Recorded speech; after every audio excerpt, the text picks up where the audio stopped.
Bonjour à tous, aujourd'hui on va parler d'un capteur qui s'appelle un capteur de distance, donc il mesure vraiment des distances, ici jusqu'à 2 mètres, mais il y en a qui exigent jusqu'à 4 mètres. Alors c'est un capteur qui s'appelle VL53L0X, donc c'est sur ESP32 et en micro-Python qu'on va faire ça.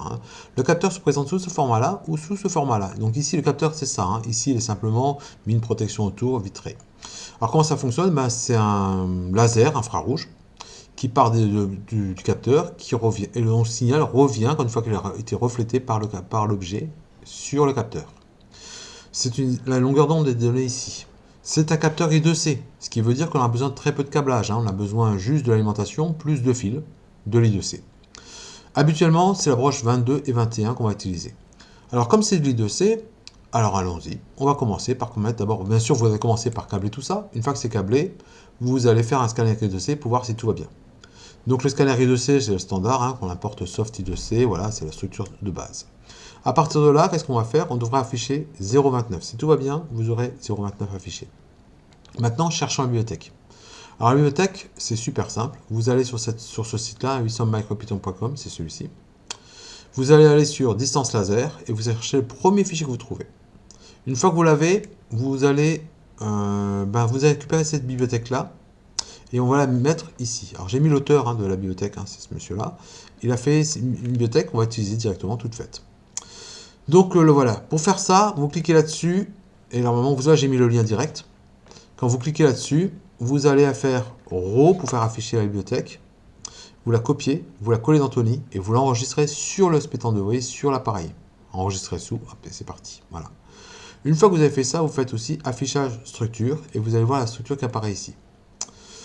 Donc la structure, là voilà, qu'est-ce qu'on voit comme structure? On voit un init et on voit surtout un start, stop et read.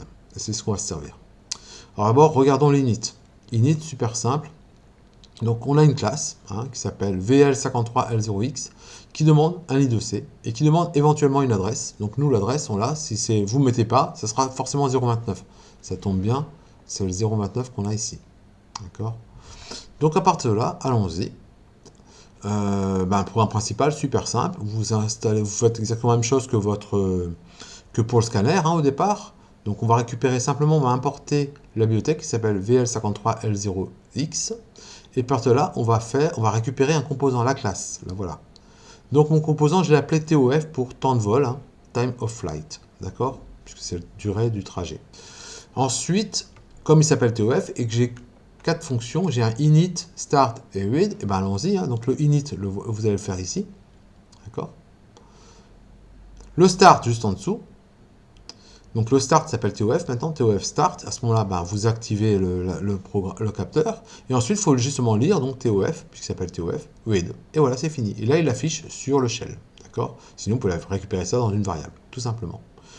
Donc ici, j'ai mis, pourquoi ça? Parce que le fichier ou la bibliothèque s'appelle VL053X et puis la classe s'appelle le même nom mais simplement en majuscule.